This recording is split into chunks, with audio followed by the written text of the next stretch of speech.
For whatever reason, horror filmmakers view actors as more expendable than in other genres. Consequently, whether actors are playing the heroes or the villains, it's always likely that a performer you've come to be fond of will end up parting ways with a specific franchise, leaving someone else to come in and try and fill their boots. And that, my friends, does not always end well. I'm Josh from WhatCulture.com, and these are 8 horror movie recastings that were terrible. Number 8. Stephen Smith Collins' Pinhead Hellraiser Revelations. The Hellraiser franchise has had a pretty bad run of things. Right now, there have easily been more bad installments than good, with the gory series languishing in straight-to-DVD hell for the past few decades. Still, the one thing that ensured that fans would always stick with these sequels was everyone's favourite S&M accident gone wrong, Pinhead. It's a testament to actor Doug Bradley's performance that this creation became so iconic as well. As after all, in the original movie he didn't even have a name, and creator Clive Barker saw him as just another monster, but his striking look, sinister voice, and Bradley's physicality made him stand out. Like Freddy Krueger, Pinhead was a horror icon so tied with his actor, who stuck with the character for nearly 2 decades, retiring following the release of 2005's Hellraiser Hellworld, the internet one. After this, the series went on a short hiatus until Studio Dimension Films realized that they were about to lose the rights if they didn't produce a sequel, and quick, after which they quickly rushed together a shoddy production titled Hellraiser Revelations. Before filming though, Bradley released a statement lamenting how unprofessional everything had been and announced that he wasn't going to be involved, so the director instead snapped up Stephen Smith Collins to take his place. The film itself was dreadful, but the recasting caused a particular stir, no doubt in part because of how poorly Bradley was treated despite being so integral to the series' success. Number 7. Tuesday Night, Kristen Parker, A Nightmare on Elm Street 4. A lot of horror franchises worked as starting points for famous actors, and A Nightmare on Elm Street is no different. Johnny Depp famously debuted in the original movie, and Oscar winner Patricia Arquette graced cinema screens as the new lead of A Nightmare on Elm Street 3. Playing Kristen Parker, a charming, competent teen wrongly shipped off to a mental institution after trying to warn her strict mother about the dangers of Freddy Krueger, Arquette quickly won over fans despite it being her feature film debut. Hell, even though this third flick featured the return of original hero Nancy, it was Kristen who stood out, and audiences were excited to see the baton passed on to her for future movies. Sadly though, Arquette's run would be cut short, as she was replaced with Tuesday Night for Elm Street 4. Though the character evolved quite nicely, Night just didn't have the same impact Arquette did, and her performance was soured even more as the character was swiftly killed off halfway through the story. It felt like a complete waste, and that Night was simply stepping into the role so the studio could get rid of the character and then wipe the slate clean. Number 6. Maria Bello, Evelyn O'Connell, The Mummy, Tomb of the Dragon Emperor. Alright, so The Mummy is definitely on the lighter end of horror, but let me tell you, I couldn't sleep for 2 weeks the first time I saw Imhotep suck the life out of somebody's face, so it absolutely counts. The original 2 movies, CGI, Dwayne Johnson and all, were some of the finest blockbusters of their time, and part of the reason was the cast. Brendan Fraser was charismatic and cheeky as adventurer Rick O'Connell, matched perfectly with Rachel Weisz as Rick's love interest Evie.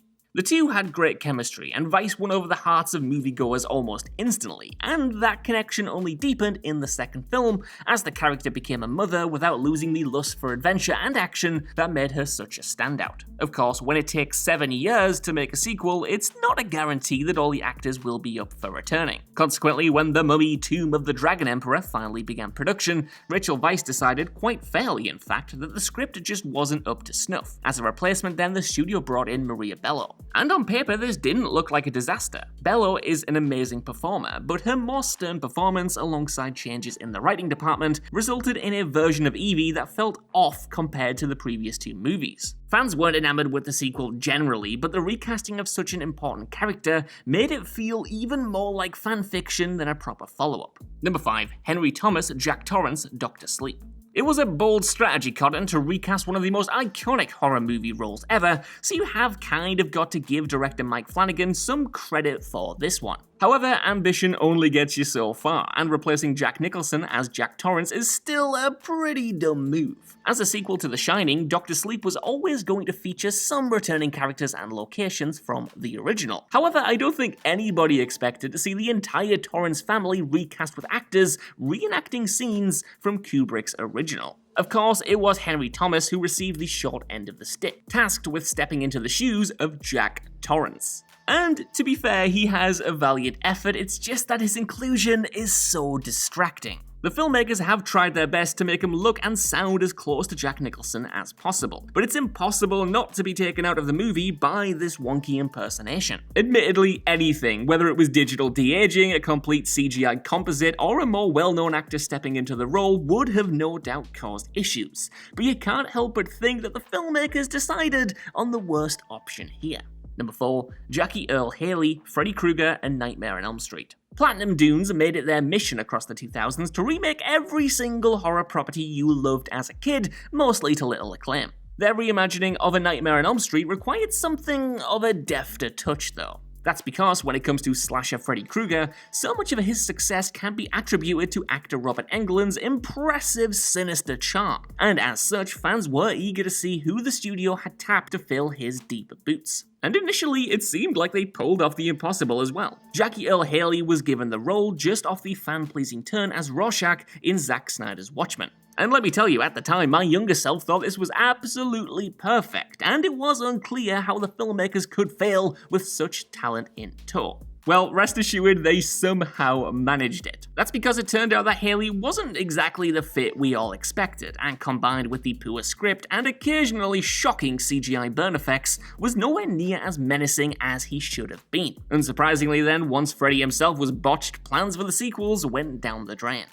Number 3, Stuart Townsend, Lestat, Queen of the Damned. This one is perhaps the least surprising entry on the list, because Queen of the Damned is only a very loose sequel to cult classic Interview with the Vampire. Still, the pair obviously share elements, specifically the character of stupid sexy vampire Lestat. If you don't remember, Lestat was played by none other than Tom Cruise in Interview with the Vampire. Now, Cruise himself purposely sought out difficult roles in the 90s, including starring in Kubrick's sex thriller Eyes Wide Shut, and his performance here is a wholly distinct creation. The movie and Cruise were a hit, but when it came time to make Queen of the Damned, a follow-up released 8 years later, getting the star-studded ensemble cast back would have proven impossible. Still, the studio needed someone to take Cruise's place, and they settled on Stuart Townsend who, well, at least had the cheekbones? The hilarious thing here, of course, is that initially when Interview came out, fans of the books actually thought Cruise was a really terrible casting choice. However, the movie won them around so much that by the time Townsend was brought in, who ultimately wouldn't have been kindly received even out with the comparison admittedly,